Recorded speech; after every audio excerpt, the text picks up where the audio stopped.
In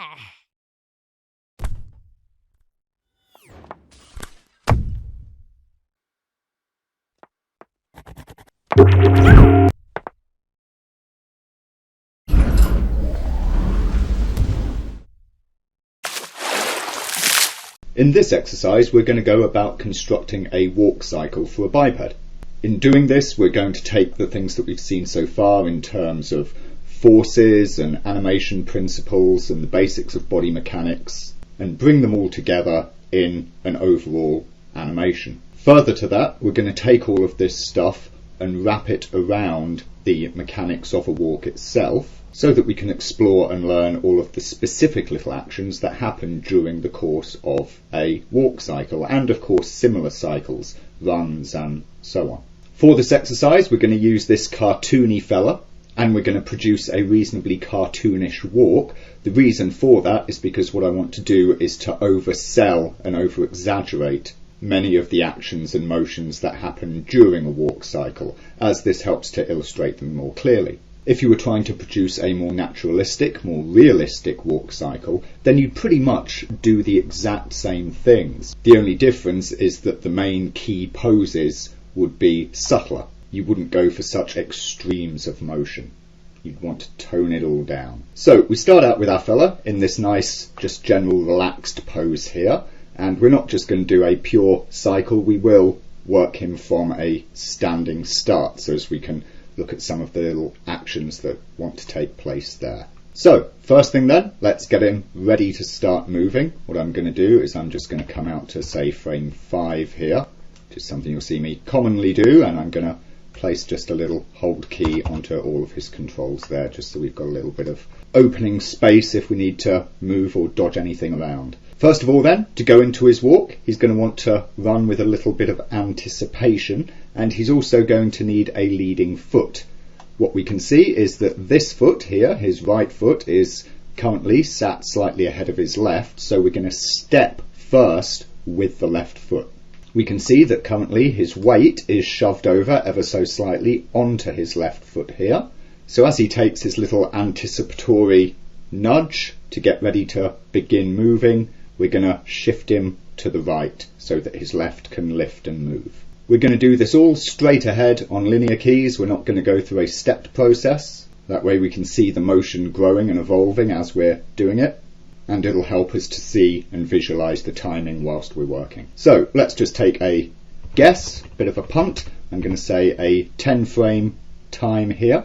And so at frame 10, I'm going to have rolled him slightly this way, rolled his hip slightly this way.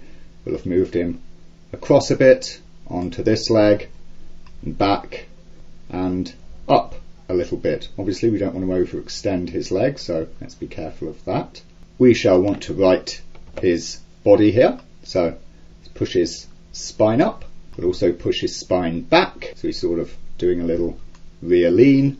There's his first pull back. We'll also get his neck coming back like this, so he's rolling his head backwards, so we sort of get this whole shape waving up through the body there. We'll grab all of those body controls there. We'll hold him for, let's say, 1, 2, 3, 4. So he's just got a moment of hold. So next we'll get him moving. I'm going to choose a 12 frame cycle for this walk, so left foot to right foot changeover will be 12 frames. So we'll start out with that as his movement here. We'll go 12 frames. Just give those parts a keyframe there. Come back to this where they were held.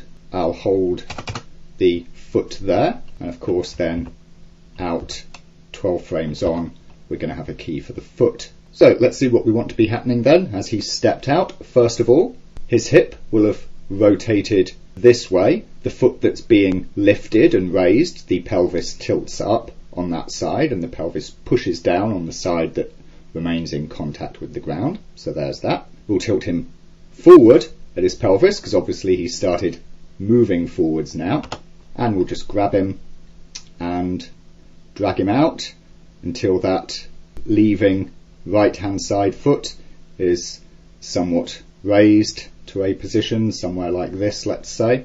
We shall grab the stepping foot and we'll move it forward to where it's going to be making its contact pose. We'll adjust these feet straight off the bat. So let's go back here to where that foot was held and grab the IK foot control there. We'll just put a hold frame for it, come forward to where it's making contact, and we'll pull it back into the contact position here. Now he's up a little high, so obviously as you're stepping you come down somewhat, so we have that, and there's his contact, push that out.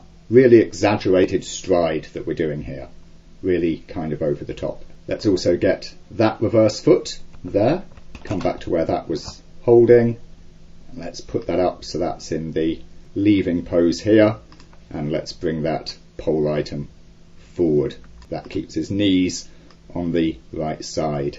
So there we go, first step here to anticipate to step. Now all we want to do for the next step is basically mirror this, have the opposite happening for the other side. So let's come ahead another 12 frames, pop that back to where it was, and let's raise it up like of course the rear foot there. Let's turn him back, let's move his hip over to this side because of course he's shifted over that away. Let's bring him forward, so there he is. Come back to where that pose was, grab the right foot controller there to put a hold frame on it, come out here and of course drag it forward, reset the foot controller there, get it tilted so as we're going to be in the contact pose of course, and bring it forwards to the contact pose there. So for the moment this is what we've got, a little bit rubbish, but we're starting to of course see the steps going on there. Let's do one more so we get to the point of full cycle, so another 12 frames. We can key that main leg control there because that will be a hold for it. We can pop this into the elevated position of course like this. We can tip his hip back the other way, send it back the other way, bring it right forwards, and again do this foot here so it will be landing there. It will have held in place back here, of course at its next landing point that reverse foot control will have come down, the whole leg will have come forwards, can overstretch it a little bit, and then of course set the foot bend to make his contact pose there. So let's take a look at just what we've got thus far. It's going to be terrible, but that's okay. Now we see him plodding along just like this. So then, first bit of cleanup we'll do is to worry about the actions of the feet here. We'll try and lay in first of all the actual mechanics that happen during the walk, the specific little movements that have to go on in a walk cycle, especially at the ground contact point, the feet. So we'll concern ourselves only with the side view for a moment and not worry about how he's looking from the front there. So what's the first thing we see? Well, of course, these feet are doing this sort of float action on the in-between there. Simply, of course, because the foot controller is just flapping about from its one position to the next. So what we want to do is, as he reaches the contact pose, that foot wants to, splat down on the ground. We want to make it reasonably swift, so let's say 1-2 frames, and we'll reset the value of that, and there it is, flattened. So that gets rid of the float. We'll do the same for the other foot controller here, so it comes to contact, go 1-2, and reset it down to flat there. Immediately we see that starts to look considerably better, and we're seeing something that's a bit more lifelike at the very least. So what's next? Well, that foot needs to have a bit of delay in it.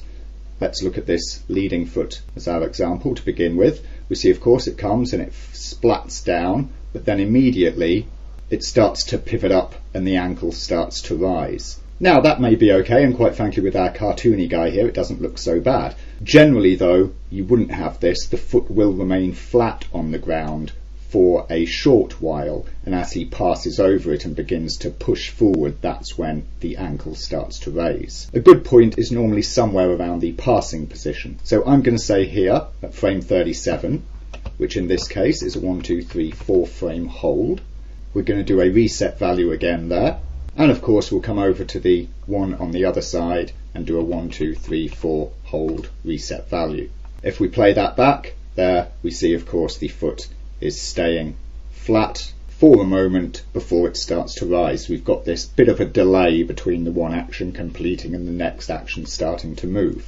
Next then is going to be the delay of how long the foot stays on the ground. You'll see, of course, at the moment, let's just look here, that the point of contact here, where this foot starts to impact the ground, is the same point where this starts to leave. So their motions overlap like that. What needs to happen is that the trailing foot waits on the ground a moment until the front leading foot has made proper contact. In other words, the travel time of the foot coming from rear and swinging to front is not the full length of the cycle. It is slightly shorter. So we could keep it held for 2 there. I'm going to say let's hold it for 3. So what we'll do is we'll take that hold frame and we'll just nudge it across the 3 there. We'll come to this other foot, the right foot, for when it was doing a hold as well, and we'll grab it and nudge it over 1, 2, 3. So there the trailing foot holds for a moment before lifting off. Clearly now the foot action is very wrong, so we need to correct that. We see here where his ankle has lifted, and of course as he continues on forwards he starts to roll up onto his toe. What we'll do here is we'll do a straight onto the toe action, which we can do just by shifting the IK foot control there forwards like this. You can tip it as far forwards as you like, really oversell it like this. I'm going to put it somewhere here-ish.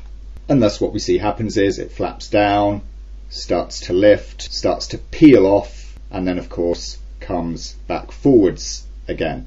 Do notice I did just the forward roll here. You could of course have a mix where you have his ankle slightly tipped and bent as well. Either of these is allowable, but for this example we'll just stick with the plain old forward. The toe point tip action and we'll have cancelled out the ankle lift here. But you could sort of mix between the two there, that would be fine. You notice then, having keyed this in, that as the foot comes forward, as it moves forward, it does this roll over itself. See, it goes from being toes pointed down and rolls to toes pointed up, which is of course exactly what you want. You can potentially work additional stuff in here to give yourself an in-between if you want, but we'll look at that later. For the minute, as it is, looks pretty decent. But what the foot will want to do as it comes across like this is lift ever so slightly off the ground. So we're going to take an in-between here. This is the passing pose. As we see, it's exactly pretty much halfway between these two extremes, and we're going to give a little lift onto the foot. This way we see he is picking his foot up to clear the floor before landing. Now, where should this in-between be? This is one of the aspects of timing. If you study walks, what you will see that people do invariably is they use a fast out, slow in to the action of their foot movement. That means that they pick up the foot off the ground quite quickly. It sort of snaps up off the ground, and then more slowly it casts forward to make its contact. So this frame here we're going to push back in time by 1 frame. That makes, as we can see, the lift come off ever so slightly more swiftly, like that, and giving more space and time to the roll in towards the contact. What we also have a habit of doing is that we don't come straight in and make this perfect contact. When our leg swings forward, it's a bit like a pendulum, and we tend to overswing slightly. We sort of swing it out and then flap it right down. So this swing forward wants to sort of occur ever so slightly before. So we can see where his heel is going to make contact there. So 1 frame before that, I'm going to bring the foot out like this, and there we see he has swung it forwards, and it comes plop like that. So there we have, snaps out, plops in. That is the action of our foot coming across in the walk step cycle. So let us go and replicate that action on, of course, the other foot here. So we've got its 3 frame hold on the ground. So we'll reset the IK foot controller back to flat and tip it forwards just on its Z there to pivot it like this. We'll find that passing position, which is 4 frames out, key it and move it back in time 1 so it happens slightly faster. We'll come to his contact point and 1 frame before stick his leg right out there, and so it plops down like this. So there we have the same action occurring on both feet. And when we play that back, we see that we're getting now this real clip, clop, action into his walk cycle. Let's of course not forget that whilst that foot is coming forward, whilst it's at its passing position, we want to raise it up off the ground ever so slightly. And if at this point we want to just sort of slink a little bit of extra character into it, at this point where the leg has been swung forward ready to plop down, we can have the foot coming up even more there like that, and of course getting the leg really into extension, whilst of course doing the same on this opposing foot there, really sort of overselling that step in. So if we just follow along with that now, there we see this little clip, clop. If I just reduce my frame range here so as I'm only seeing a single cycle, so that'll be 32 to 55 in this case, then we can see the cycle repeating just like that. And we see that our foot action is starting to look really quite nice. We've got our stride length figured out, and so from this we can then start to work upwards through the body, basically from the ground up, to bring the rest of it into sync. As we're working up from the ground, the next point that we'll want to work on then into this foot and leg action will be the hip. So let's take a look at that. First of all, when he comes forward like this to put his leg out in front of him, his leading leg, what we want to see is for the hip to be leading in. The hip is picking up momentum and it's accelerating forwards, and it's really the weight of the upper body that is getting propelled forwards by the legs. A walk, of course, isn't you dragging your weight along by your legs, it's you pushing your weight continually forwards. What we want on these contact poses then is for the hip to be pushed forwards, so it's more towards the leading leg than it is towards the leaving one. So we'll come out to the next point, do that again, and the next one, do it again. There we see that we are getting this lean, and especially there at the plop down, it's clearly evident just where the weight is going. We shall also want an in-between as we go to the passing pose here. Again, we can take it exactly on the halfway mark. It's usually better to have it just before. And at this point, we want the hip to come up. So of course he's pressing out, he's pushing with this contacting leg. And again, we can just dodge it that little bit forwards if we like. Do the same for the other side there. Of course, what we need is a sense of weight in this walk. So as he comes down and his foot flops on the ground and his weight, of course, jumps forward, we want him to do a little dip. So of course he's catching his weight there. Plop like that. You see? He is, of course, down in his extended pose, but as he comes in and takes the weight, he dips down just a little more. That means that our up pose can in fact come slightly later than we did have it. So let's correct that. That gives a little more space, of course, for the weight to carry. So again, we'll do a little 1-2 and plop his weight down and forwards, and use a 1-2-3-4 to bring it up like this, somewhere here. We see that the bounce we've got going on now on the hip starts to look a lot more natural and well timed in. Of course, the bounce is overlapping. The impact is happening on the feet. That force is transferring a fraction of a second later into the body. It's an overlapping action. What else does this mean? Well, having created the spacing there from the hip, we can also take that little overshoot extension that we like to put in and just exaggerate that ever so slightly. So we get a real exaggeration of the plop. Swing, swing and plop, as we see there. Let's do it on this foot. Real swing and plop.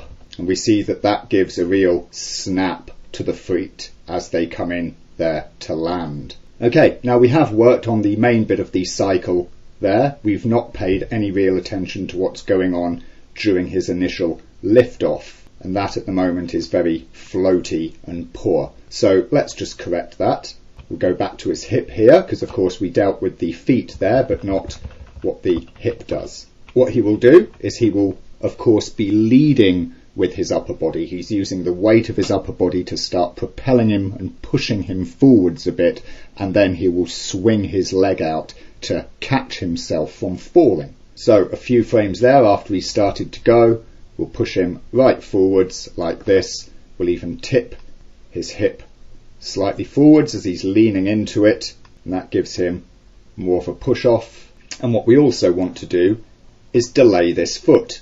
So that leading foot will delay in time. It won't come away from the floor at the same moment, just as the trailing foot does during the main cycle itself. So let's just set the keyframes forward slightly for that foot. That way he starts to move and then swings. Again, we can use the reverse foot here, give him a little upwards action so that foot begins to peel away from the ground as we go into the step. And of course, again, we want to swing it off the ground with a fast out, so we can just key the halfway mark and move it back in time to give the quick pickup there.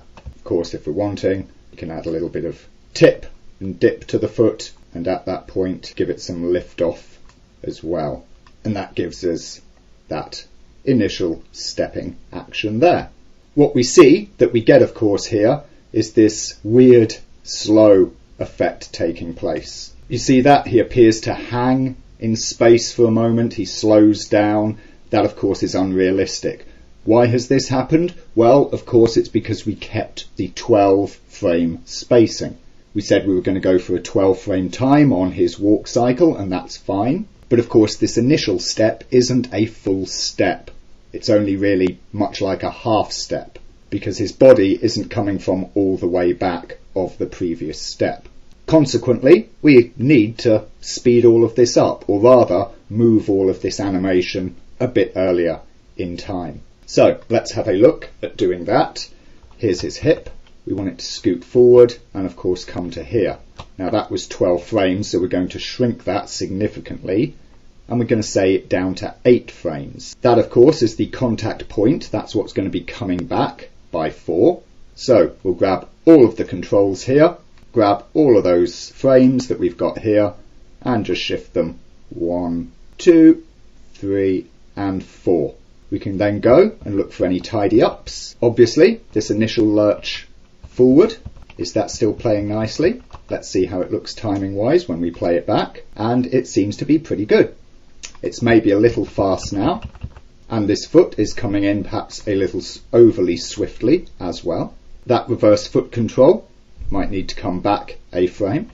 There we go, that looks better. His initial shift is just a bit too quick, so this first frame here, you can just bring that back some. There we go, so he doesn't snap out quite as quickly there. You can lift it up some as well, and there we see a much more natural transition, especially from the lift up, because of course he's pushing himself off of this remaining leg, off of this contacting leg, and so that needs to give him a sense of lift. We can also fix the reverse foot control there, which doesn't need to start coming up quite as early. Perhaps we can hold it in place. How's this at frame 24? That's a little too late. It needs to have started peeling before then. So let's go back 1 frame. Is it there? No, maybe one more. There. And that works somewhat better.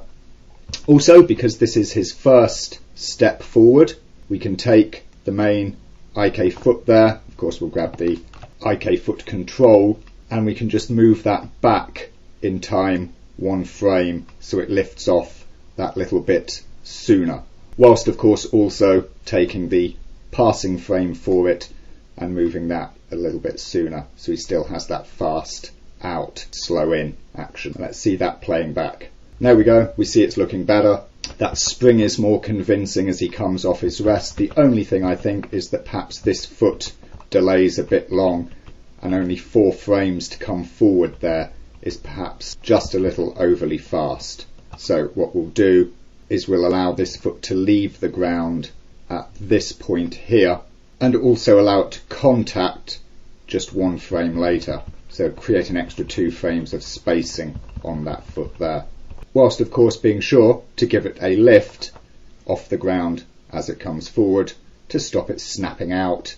And there we have a much more convincing lift off and transition into his walk that we can see there.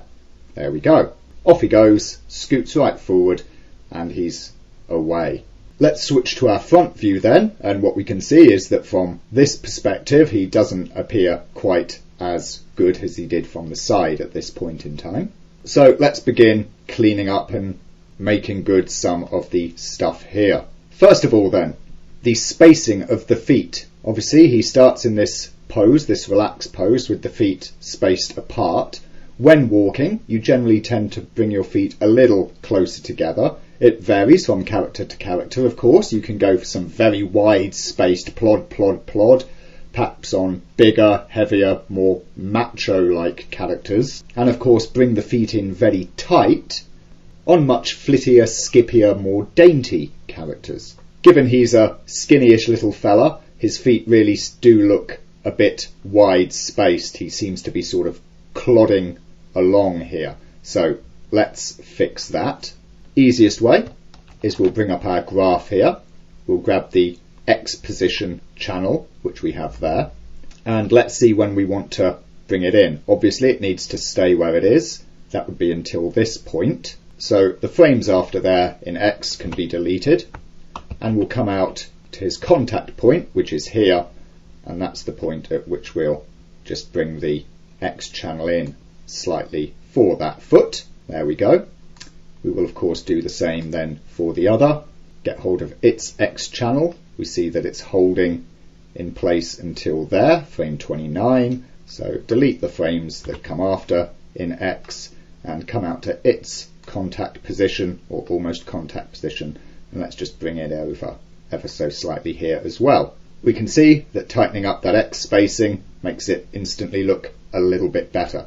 So that's grand. Also, we've got the turn of the feet in his relaxed pose here. You can see that the feet were slightly turned out, and in fact this right foot more than the left. You can go anywhere from, completely straight ahead feet like this, or more turned out during a walk. Again, it's a choice based on character.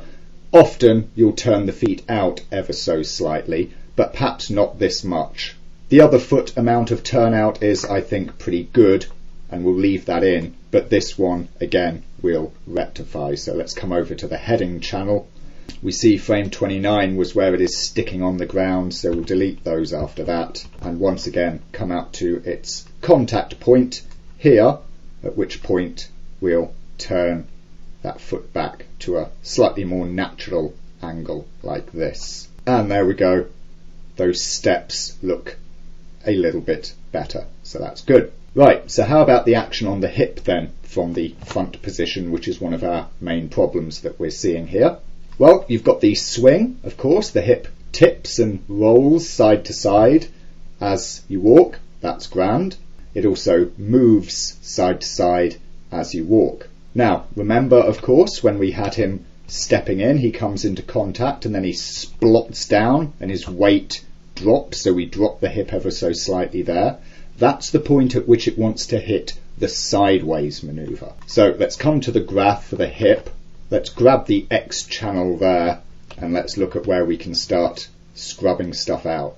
So he does want to shift ever somewhat onto his trailing leg there, so we'll leave that, but the frames after this point we shall just delete there.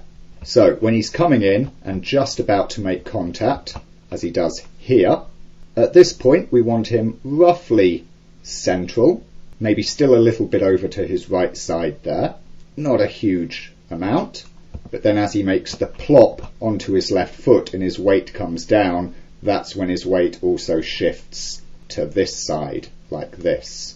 And of course we have the counter happening when he comes on the other side. His weight has come to the almost center point like this. This has been a slow weave over many frames, and then of course as he hits down onto that foot, his weight shifts to the side there like that.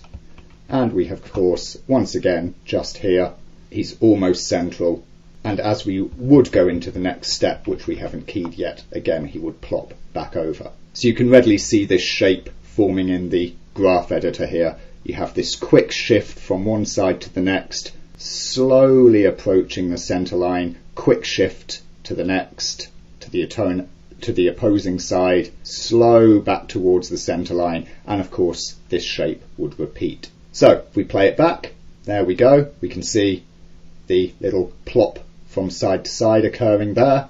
See his weight going bounce, bounce, that's grand. What we also want is to have the same happening on his hip rotation or his hip swing, that being the bank channel here, or at least something very similar to it. So we'll switch over to the bank channel. We see of course that with that leg at extension, we had him heavily swung over on that side. What we really want is again for the heavy point of the swing to hit as his weight comes down. So let's leave that frame there at 24, and let's again just delete all of these thereafter. We come up to his contact point here.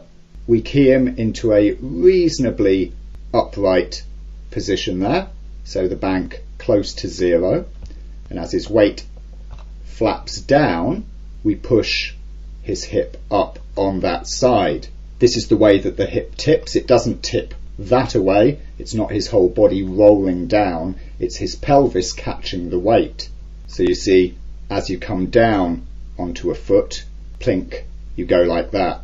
Your pelvis tilts as you're catching the weight on that foot. We then come across to the next contact point, again just about straight, almost at 0, and 1, 2, click, go the other way like this. And of course we'll be coming out to the next contact point, at which point he will have come back to very near 0 like this. So it's a long slow slide and a click, and a long slow slide and a click. And if we watch that back, then you can of course see the weight just making that little pop in the hip as he arrives each time. If we want to have a play with that, we can accentuate it as much as we want. I'll just leave it playing back here. I've got of course the 2 extreme frames there, and in my graph editor I'm just going to grab the scale tool and I can just scale that whole thing out, really over exaggerate it or under exaggerate it as I see fit. In this case we see I'm going for a fair bit of exaggeration. Maybe that's a little too much, so let's just bring it down a scotch like this. What you will find also happens is this is largely a click-click action. So this slow descent towards the 0 line is usually not quite so pronounced. As such, we should try bringing this 0 line approach up a little bit. Same here, creating more or less the opposing angle.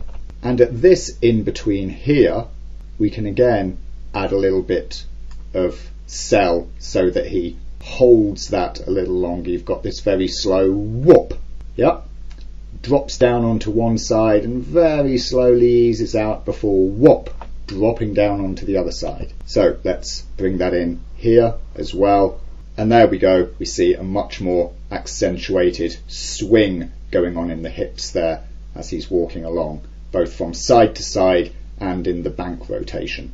Now what we're also seeing at this point in time is of course that initial takeoff, which is perhaps just a little bit slow as you see he sort of shifts his position over to the side, and of course from the side view here how he raises himself back. It's got a nice little hold, but the whole thing itself as he goes into it is perhaps a little bit slow. So what I'm going to do here is grab all of his controllers, take the entire animation here and just shift it back 1, 2 frames from of course that point. So that takes everything along, and that means that his initial pullback is now just that little bit swifter. Let's have a look at that. There it is playing. That's much better, I think. We look at it from the front position. Yep, that's starting to look more as it should, I think. What we will want in there is a little in between.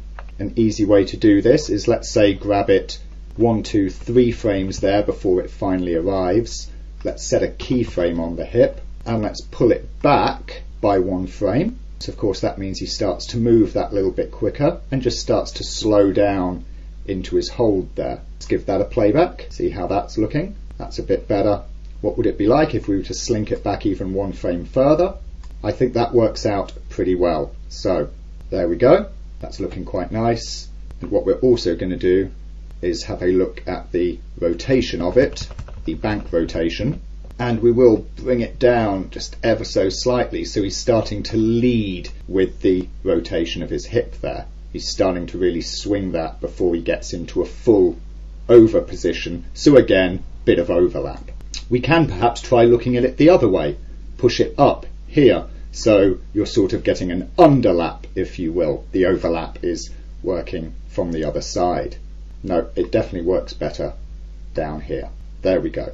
So that's a nice smooth little turn in before he begins his walk. And again, if we view it from the side there, similarly nice little move. Next then, we'll continue what we've been doing, fixing the hip, and this time we're going to come to the top view and we're going to watch him going there.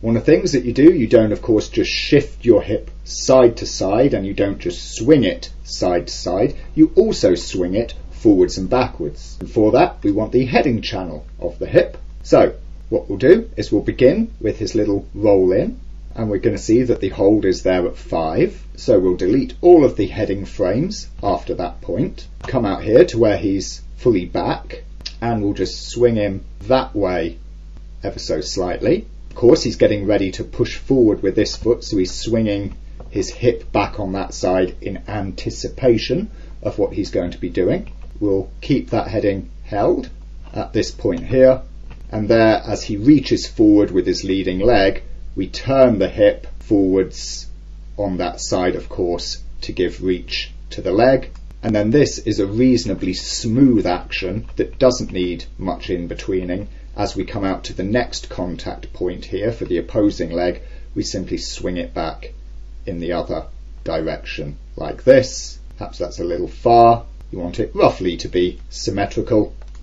And of course, as we come to the next contact point here, we swing it back, of course, that same way once again. And what we see that creates is this movement here, where his hip is swinging forwards and backwards, or rather swinging around its top axis to give reach to the legs properly. So it looks a little weird there following the hip. There we go. Again, we can see it from the side, and that's giving plenty of space to the legs to operate like this.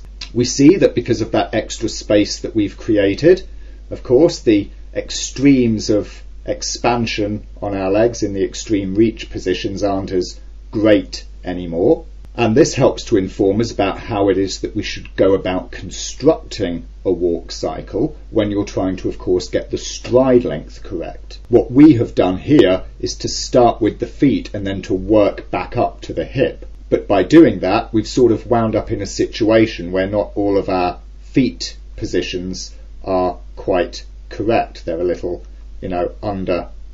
undersold. They're not as extreme as they previously were. However, of course, we can go and change the spacing of our, foot positions, which is a fair bit of editing into our animation, or we can just work the hip more to bring it into line with the action that we've put on it, which is what we will do in this instance. So let's take a look at our guy doing his walk here. Bring up the graph editor for the hip, and I'm going to look at the Y position channel. And what I'm going to start to do is to grab frames like this, and we can start moving them to lift him like this. So that gives him a little more up. We'll also come to the Z at this point, and we can dodge him back slightly there as well. And that helps us to create a better space for the hip to be acting. Again, at this key here, have him more like this. There we go. And so that helps to work out these little issues that we've created by animating this way around. Which is the correct way around, of course, is the question. Should I have, when doing the feet, put these nuances on the hip so that I was sure to get the correct spacing of the feet? And the truth is that there isn't really a correct answer for this.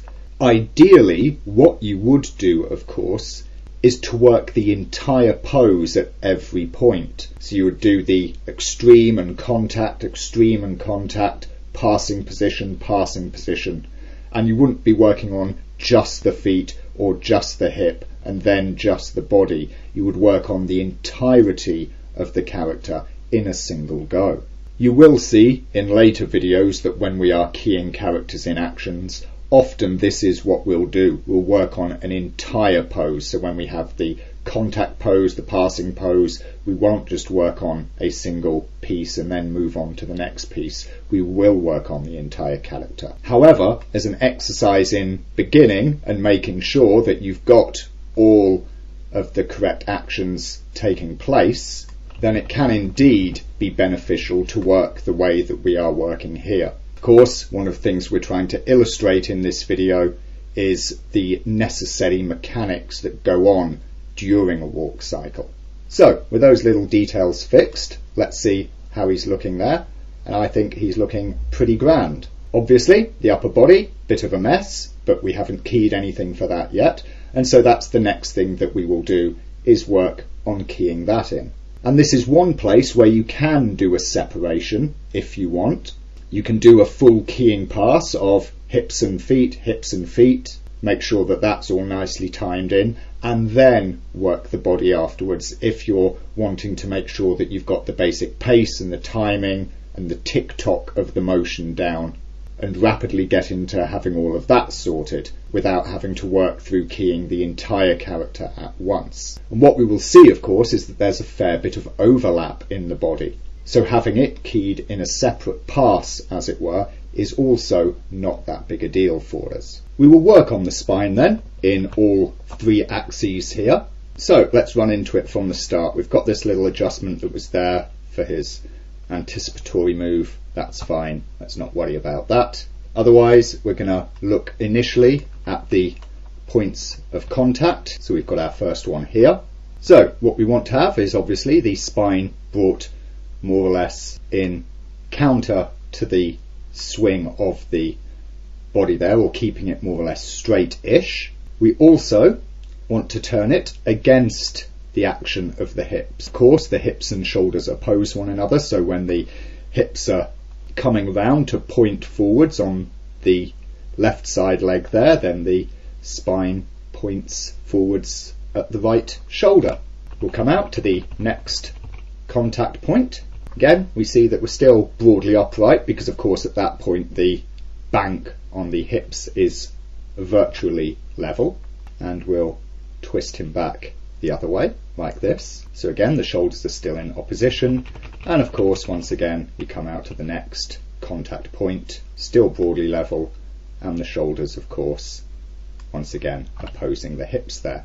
What we need then, of course, for the spine is in-betweens, because of course we can see that it slinks off side to side there as the hip goes, and in fact if we play this back now that we've got the spine straighter, we can see that there's a very solid click from side to side on the hips. So of course the hips make their slink to the side there 2 frames after the contact. So when they do that, we tip the spine on its heading there to of course keep the character in balance. Also of course the hips are coming down, taking the weight like that. So the spine will lurch forwards, of course, as that weight hits and he flops. Let's do that again for the other side here, where he's making contact. Spine flops forward, of course, tips back like this, and we see that we get that action there. Bounce. You see it, of course, in the side. Bounce down like that. Of course, we also have the passing position where he's lifting himself up at his hip. His hip is coming up high.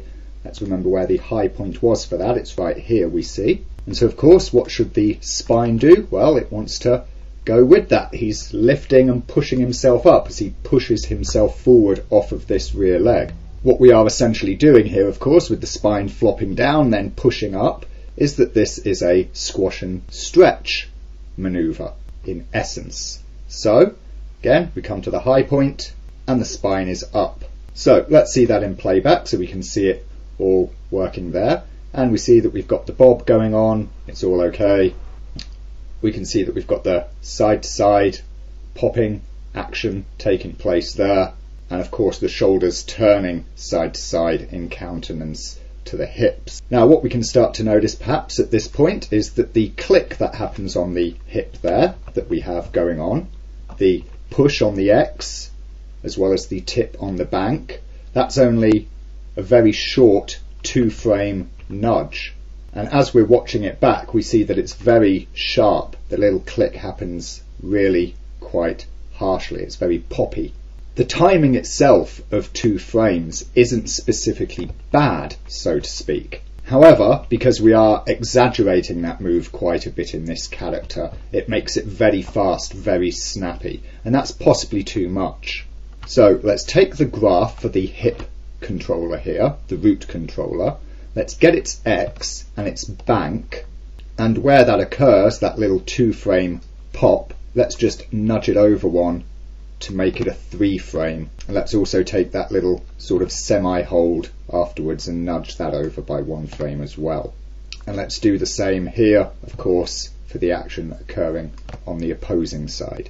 We'll now take the action there that we've got going on for the spine, and again that 2-frame point will just push out by 1 frame so as that has tied in to be 3.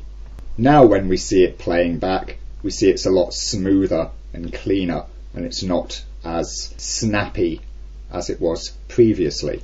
However, what we do notice with the spine here is that the moment of impact, the extreme point swinging to the left, right, what have you on the spine, is occurring at exactly the same frame, the same point in time, as the swing on the hip. But of course, because we've shifted that 2-frame out by 1, we see that the dodge forward is occurring ever so slightly after the dodge down on the hip, the point at which he takes his weight right after the contact. And of course that is what we really want to be seeing, because what the spine should be doing is an overlapping action, or at least an overlapping action in some parts. We don't want too much of an overlap with the hip, with the swing of the hip, because we want the body to be maintaining balance, but we do want something of an overlap of it catching the weight, so it is bobbing forwards a moment after the hip hits its rock bottom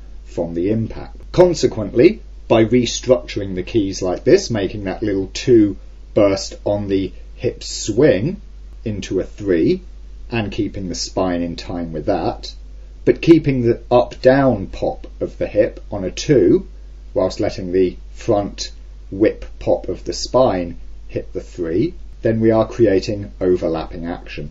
If we want to see what it looks like, of course, if we overlap it, perhaps even a little bit more, then we can drag that spine there from its current 3 to a 4, and we can see what this looks like from the side. We get even more overlap with the hip there. We also get an exaggerated bob like this.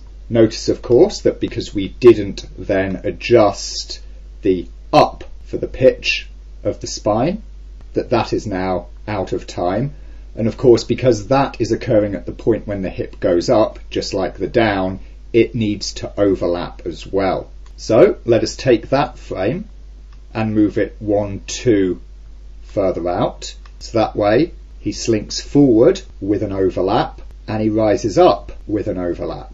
Do the same for this pass here, 1, 2. Now we have a much better overlapping action on the spine that gives us a better sense of bounce in his upper body as befits the motion occurring on the hip. Of course, when we keyed this, we were only looking for a simple swing around on the bank channel, and what we're going to have done is to have shifted our bank rotations. So let's just pop in here, grab all of the bank for the spine controllers there, and have a look at how those have worked out, and we can see that we have got this nice smooth arc coming out of it like this, and that gives us this sort of offset delayed twisting going on as well, which further helps to accentuate the sense of overlap in the timing of this spine. Due to what we've put in the spine there, the head and neck sort of look a little out of sorts, or at least they're just bobbing along somewhat non-descriptively there. So let's sort some head and neck animation.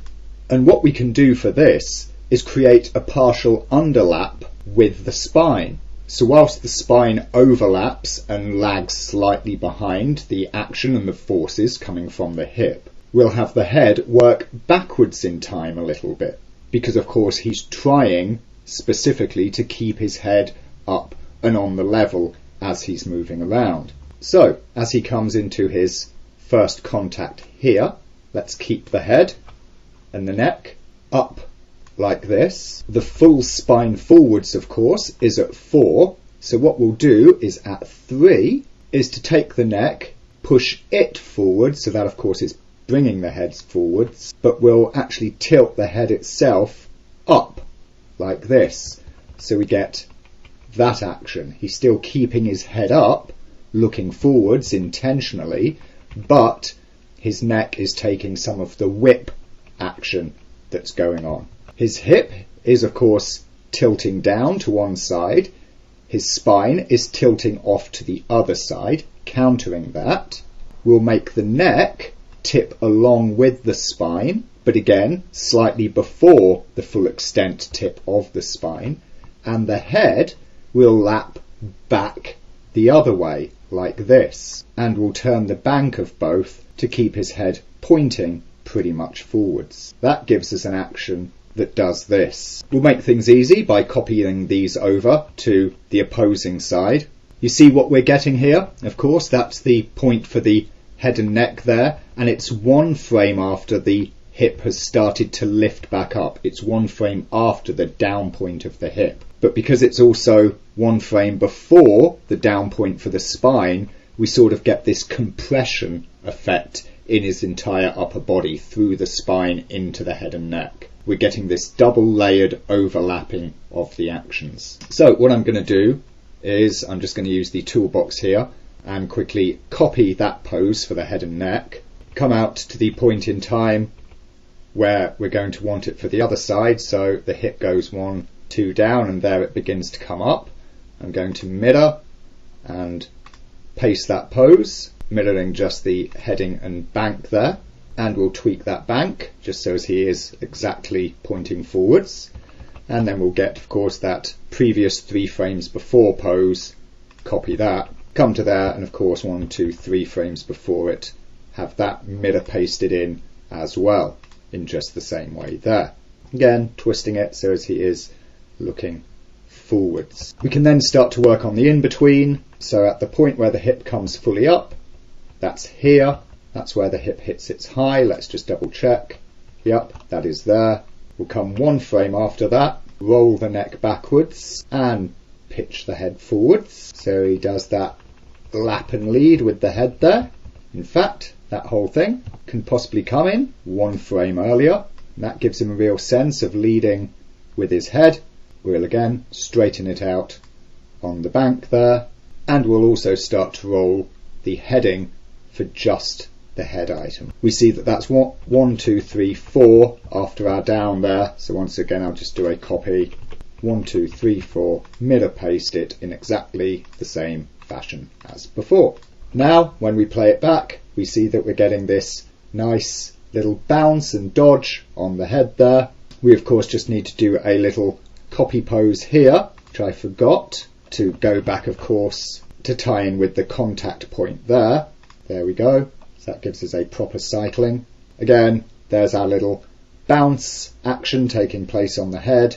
If we look at it from the front, it's got this proper little pop, pop, pop that the head does, working in with his weight, overlapping the hip, underlapping the spine, and thus giving us this double lap throughout the upper body and the spinal column right through to the head. So, being happy enough so far, we're going to move on to the arms then, and we'll get these guys working along as they need to. The arm in a walk cycle is a simple sort of pendulum type motion. So, first thing that we're going to do is just give ourselves this bit of pre-roll as he's, coming into his anticipation there. As he does that, what we will do, let's see how he moves. So first of all, he tips a bit to the side like that. So this arm should, be coming out somewhat. So what we'll do is a frame after that. So again, there's a little bit of lag. We'll just let the arm come out a bit, have it unroll a little bit, and we'll start to tense his elbow up a little bit, and also put a little bit here on his hand. So he's sort of pulling that all as one. Okay, so we've got this sort of thing. Then, of course, as he goes into the full anticipation, which hits there and then holds, 2 frames after that, we'll let his arm come flapping down ever so slightly. And we'll think of this as though it were a position ready to happen in the walk. So we'll have the arm starting to just straighten out backwards a little bit like this. Just unroll it a little more there. And we'll give his hand just a little turn out. That lets him go like this. And then, as he's moving forwards and comes into his contact pose, which is here, we'll get the arm in its first swing. So, the arms, of course, oppose the legs. So the leg that's going forward, the arm goes backwards. You can put a little flick on the hand like this, and normally you turn the arm out in the back move as well there, like this. We can also put a little turn out on the hand going there. We'll just grab these arm controls there, come along to the point where he's making his equal contact at the end of the cycle there, and just rekey it. So we've essentially got a copy of that pose. Then what we want is the contact for the other foot, which happens here. And at this point, the arm will have swung forwards. So coming in here, the elbow coming up, hand flicking up some like this. And the arm will also turn in across the body. So we can roll it like this, and we can put that little roll exaggerated into the hand there. And this gives us our simple pendulum action on the arm. So back, forwards, back, just like that. What we do want, however, on this arm is some overlap, a good deal of overlap, principally at the elbow. So we get an overlapping action there. Here's how we want it to go. The point where his arm goes into full rear extension, we want that to hit slightly after the shoulder. So let's put it back one. Again, when it comes forward, we want it to hit slightly after the shoulder. So ahead one, and of course the same here. We're moving it ahead one. So it's hitting just a little bit later than the shoulder. You can just about see it, this slightly overlapped action there on the elbow. What else we want it to do is we want it to trail, we want it to drag. So a few frames before it goes to that full extension, or rather a few frames after it comes out of its pullback here, and at this point in this initial move, I'm just going to shift that up by 2 frames here. What we want is to let it drag behind a bit. So I'm going to go 1, 2, 3, 4 and keep it bent this way. That way, actually I'm going to bend it up even more, like this. And that way you get the push, the drag, and then the later hit. Similarly here, I'm going to come 5 frames before we reach the, bend there. 1, 2, 3, 4, 5. Or if you prefer, perhaps 1, 2, 3, 4 after the swing forward, and I'm going to let it hang and drag back. So you see, it goes back, it drags, and then it swings forward. And again here, 1, 2, 3, 4, 5 in this case after the swing forward. As it starts to swing back again, we give it some drag and we hold it forwards like this. So drags, hits, drags, hits. What you do want to be careful of is not to have it bent up more on this second one, though sometimes you can. They can, really flick and pull their arm in. Usually you would have the max extent here. So let's see that playing. Now you can see there's the little flop taking place on the arm like that. What you also want to watch, of course, with this, and this will inform how much of a flop you do, is the arc. Let me just go onto the wrist, and I'm going to bring up the motion paths here. There we see it. You see this little crook, this little hook that we're getting there in its motion path? That's a unfriendly arc. We really don't want that. So the best way to fix that is to either play with the amount of rotation that you're putting on the elbow, or to just play with the timing. Let's try shoving it back in time 1 frame, so the snap or the hold lasts less time. That's a bit better. Let's see what it were like if it was slightly later. Somewhat smoothed out, but not perfect. See how the hand appears to click and hang in space there? That is not correct. It's making a bit of a mess of the arc. One of the things that will help with this is to actually realise what we really want going on at the shoulder here. And at the moment, of course, we've just got these two extremes for the shoulder. It swings back to forward to back. What it wants to do whilst the forearm is doing its little overlap is it wants to do a hang, it wants to do a hold. As such, it wants to arrive pointed back slightly before the contact frame. So we can do this simply. Let's grab the old toolbox there. Let's copy, and we'll give it a 1, 2, 3, 4 frame hold. Paste that. Go to the next one, copy it, 1, 2, 3, 4 frame hold, paste it, go to the next one, copy it, 1, 2, 3, 4 frame hold, paste it. We'll then grab all of these shoulder keys and we'll just move them back in time 1, 2 frames. That way the shoulder arrives at its extension slightly before the contact point of the leg, and we now desire to shift the frames for the elbow, of course, ever so slightly. And so what we really want to do is to work the elbow action into that new holding that we've got going on there. So the swing back is good. You see how the hand appears to sort of hang and drag in the air like that. Comes to here, it's still straight, and it starts to weave its way up. And it probably wants to hit then its full extension. You see the shoulder is already hit here. So 1 frame, perhaps 2 frames after that, is where the forearm needs to hit. Then the shoulder begins to swing down here. We'll come back to the forearm and we'll give it also its hold up until then, which is again 1, 2, 3, 4 frames. And if we look now at the arc of the wrist, it's much improved. Again, easiest way to play with timing of such things is to have your timeline in playback. You can see if you watch the hand, it still appears to be doing this little clicky click there. If we grab the frame, we can just nudge it about, this being the elbow frame, of course. We put it to 4, okay, the hand looks a bit better, still not perfect. Let's grab that frame, bunch it back once again to 3, so just a little 3 hold there. That's a little going too much the other way, so 4 seems pretty good. And what about if we move the arrival frame of the elbow? And the result is that that is now looking much smoother. And we can even play around, of course, with the overall timing of the arrival of that elbow by shifting both frames. Shift it too much one way and it sort of clicks a bit, shift it too much the other and it whips up a little bit too fast. But if we whip it up fast and we hold it longer, can play with our timings, hold it even longer, it starts to click again. In the end, this timing here looks to be pretty good, and we are of course getting the arm to roll around quite nicely.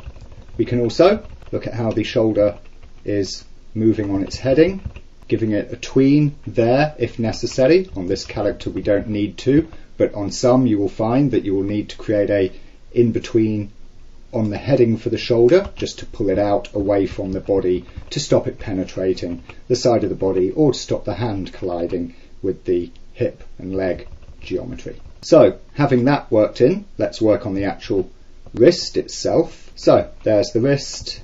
Again, it's going to want to overlap. So we see it here. He's perhaps starting to pull it up like this, roll it round some, pull it in here, give it that nice little tuck. And of course his arm starts to go backwards. It reaches full extension there. This is where we'll have the wrist flick out. We can flick it out that direction as well, and also give it a little spin. That means that this frame we don't want, but 1 frame before that we'll put a little bit of rotation or drag like this, gives it a little flick that occurs at the end there. Once again, we'll see where it comes right up. That's here. 1, 2 after that is where we'll key it up into this position, bringing it round there, turning it like this. That frame's now not needed. Come back to our side, and we'll continue to drag the wrist right up until this point here. Turn it round there like this, so his wrist is dragging and flicking. And of course, again on the back swing, we'll have it dragging up here, turned around some. So that's a little broken wrist, too much of a turn on the drag there. That's pretty good. And of course it goes back until of course hitting that flick, which we said should look like this. So we'll copy that and we'll paste it here, deleting that now unnecessary keyframe. And we'll also prolong the drag here on the in-between just a little bit like this to again get that sense of real flick at the back move there. So let's have a watch of that. And there we see his hand is flicking around quite strongly. You can see the action on the arm from the front there. And we can of course quite easily observe the overlap that is taking place in shoulder, elbow and wrist. So we've got this 3 joint break to the overlap. Now, since the other side is pretty much going to be, this symmetrical version of this, then what we shall do is to find whichever frame is occurring earliest here in the whole thing, and that's the elbow here at 27 for the back flick portion. So I'm just going to use motion, get all 3 of these controls, shoulder, wrist and elbow, copy them from this point, frame 27 onwards, go of course to the opposing shoulder, elbow and wrist, and just paste them straight in. Turn on the mirroring of course, paste them in, mirroring of course their heading channel. There they all are, and of course all I need to do is offset those in time. Since it's a 12 frame cycle, they just need to go 12 frames. And so we can see that there they are working the opposite side. Obviously, we now need to take care of this earlier stuff for that arm, since none of that is currently keyed in. So pretty similar to what we had over on the other side there, except it's doing the slightly opposite thing. It needs to come out a little bit here. This shoulder will come back slightly here, twist it out, let the elbow extend, and also produce the extension on the wrist there, broadly and approximately holding until about this point. You can let the wrist, or the elbow, just relax a little bit at that point, and also allow the wrist a little relaxation. And then of course it's going for the swing forwards, and for that we can just copy its own frames for a short portion. So let us remember the timing here. The shoulder comes fully forward 2 frames before the contact, so let's copy that pose. There's the contact, so 1, 2 frames before it, we'll paste that in. It holds for 4 frames, so we'll paste it in again there.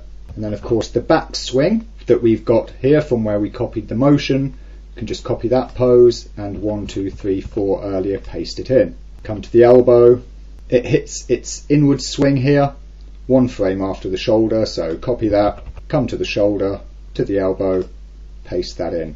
And then 4 frames later, we'll keep it up like this, so we've got that overlapping action going on. And of course we'll just work in the wrist action along with it. So a little bit of trailing on the wrist there, come up to the high point, flick it up, turn it in. 4 frames later we'll keep it held up, of course turned in like this. And then of course 1, 2, 3, 4 before the flick, we'll also keep it turned just a little bit, held like this, so it really flicks out there. And there we have it, both his arms going floppy flop flop as he walks along like that. Nice overlap action, of course opposing properly the legs as they should, and everything generally behaving nicely. On some characters, of course, you would also work the shoulders, the clavicles into this whole action. So of course when the shoulder is swinging back, you would swing the clavicle back. When the shoulder swings forward, you would swing the clavicle forward. On this guy, because he has got such narrow, tiny little shoulders, there's very little to be gained from doing that. And of course, a lot of our shoulder turn has come from when we've twisted the spine, of course, to oppose the shoulders against the hip and the legs. So there we have it thus far then. That's pretty much what we've got. Our walk is very much oversold, as I said it would be. Our, action, sense of weight, it's really quite overstated. The amount of flick that's going on in the hands and so forth, quite overstated. But of course, in a toon character like this, when it comes to something like the hands, he's got these big, fat, heavy hands. Having a real good sense of flick, like the arms are these really weighted pendulums, does work out pretty well for him. All that really remains then at this stage is to do some final tidy-ups and clean-ups that we need. And one of the main ones here is the action of his knees. His knees are, pointing out quite considerably whilst he's walking, which looks really quite wrong. So we do that by adjusting his pole items here. His poles are, of course, completely in line with his feet, and his knees really appear to be coming out too much during the passing pose. That's where the problem really lies. So whilst the foot is on the ground, up until about just where it begins to lift off, there, we can keep the pole in place, perhaps just nudge it over a little bit like this at the point of the passing pose. Come back to his contact, make sure it's got a good point on it, which it does. Keep it there. There's the lift off coming in here. Again, we come up through the passing pose over to the next contact, which is where we roughly want to key it.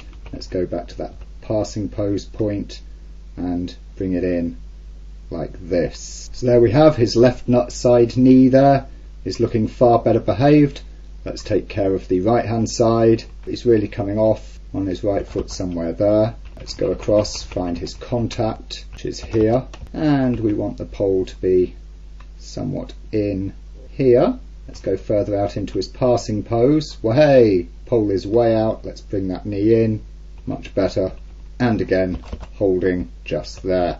Perhaps because on that first step it just needs a little further tease inwards. That's fine. The other thing that we see on the legs that looks really wrong when you look close up is, of course, what the ankles are doing. They're sort of spreading as they come up, although they're not really. They are, of course, in the line of the feet, but often when the feet come up they will tip a little bit around the toe point. On this rig, the easiest way is to use the IK foot goal actual, as it's called here, and so that's what we'll do to fix that up. So we see that that first step on the left foot is good. As it starts to come up here, it starts to slink over too much, so we'll say that we'll hold it there. Obviously we want it back in place just before his contact. In fact, through the passing pose here is a good place where it is correct, but right up here we'll just push it sideways, and we'll begin the sideways push by this point here. So that gives a little bit of a rolling on the foot there. It helps the ankle not to spread, and that looks more natural. So let's come back then, of course, to the right hand side ankle. Make sure that we do the same thing here. So we'll key it at that point, 20 in his first step. Of course, coming through his passing position there-ish is where we'll return it to normal. But right up here, we'll push it over, and maybe slow into that a little, and just start to ease out of it some there. Now we see that the knees and ankles are far better behaved. Perhaps we just need to adjust that pole item here to make up for some of the changes we put on that ankle. There we go. Smooth that off a little bit, and we can take it out a little more there. And there we go. Our walk through, our knee action, our lift off is starting to look cleaner and smoother, and that's pretty much what we're after here.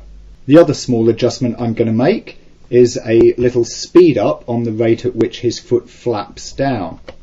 Very much like we did on the lamp, if you'll recall, when his base piece, his big flat foot piece, was coming in for a landing, we slapped it down over 2 frames, but of course we in-betweened that to make a slightly faster down action, so it was almost on the ground after a single frame. And we'll do the exact same thing with the slap down of the foot here. See, that gives it just that little more crack, that little more flop, makes it that little bit of a harsher impact, which helps sell the feeling of the movement. So here we really have now got all of the major elements of the walk cycle laid in. And beyond this point, since we've got a full cycle, it's just a matter of going and repeating that over and over for however long, of course, you want him to be walking along. And there are, of course, various methods for doing that. You can drag copy keys in Graph Editor, or you can use the pose and motion copy and paste tools to reuse chunks of bits that we've already done, or take a clip and put it in Motion Mixer and plonk, plonk, plonk like that. Any which way, however, once you are done and you've got your cycle repeating a few times, you should, of course, see that you've got a nice, clean walk cycle with all of the major elements going on in it.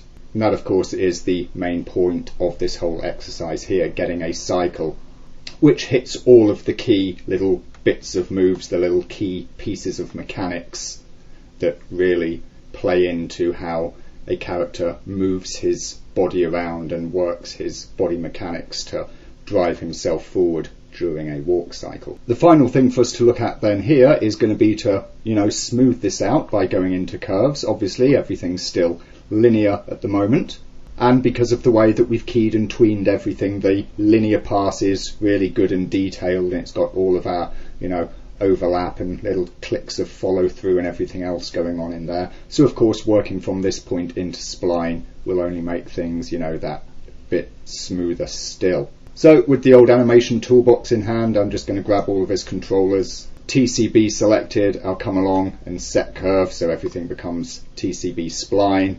Obviously that leaves us with some slippy, slidey and somewhat incorrect behaviours taking place here and there. So we'll use the quick clean to tidy all of that up. We can have a peek and double check the curves if we like, but normally we'll just apply that as it goes. And we can watch it back to make sure that everything's still behaving itself. Of course, we haven't messed anything up in all of that, which we haven't. However, there are a couple of things that the quick clean will have done for us which are undesirable and which we can do better. Good example is here on his route, of course, when he comes back in that anticipatory hold just there.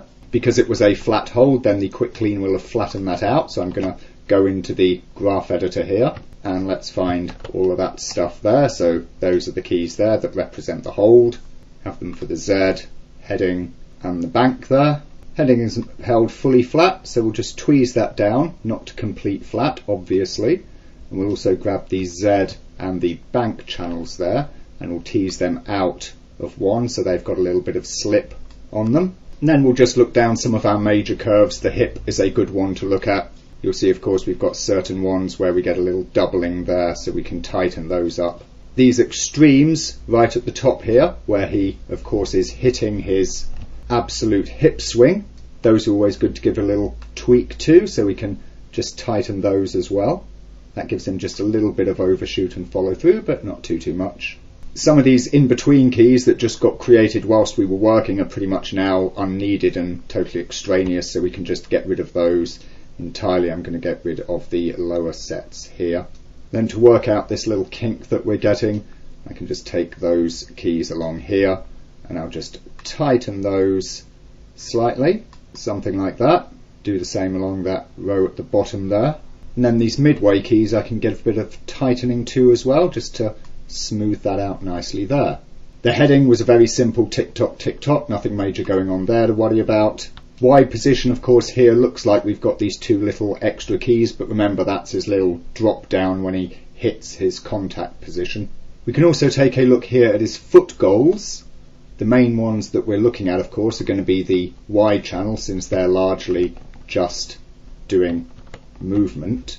And what we'll do with all of these ones, and what we'll do is find all of the keys here where he actually comes down. This is obviously the point where the foot is dropping down and landing, so this is the contact position here.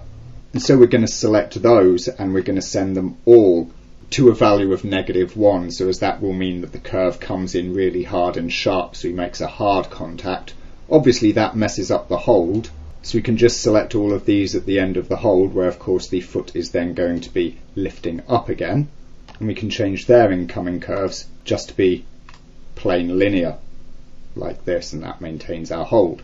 If we want, we can also take these in-betweens and throw them into the negative territory like that, which also of course makes that footfall just that little bit sharper. Of course, if you desire, you can go through the whole character like that, making all little fine adjustments on any number of his controls, but you will find that those are going to be the main ones there, the hip and the foot control goals or nulls, for really just adding that little extra bit of detail into the action there. And so there we go. His action is really nice, it's smooth, it's clean, it's got lots of detail in it, and we're getting a really nice looking walk cycle on him. Again, with all of the different component parts that will commonly go into a walk cycle, irrespective of the style of the walk cycle or the style of the character, whether it's a, toon character, a more realistic character or whatnot. So hopefully that gives you a decent overview of walk cycles as a whole, and you can begin experimenting with your own characters to get them moving and trotting along as befits their needs.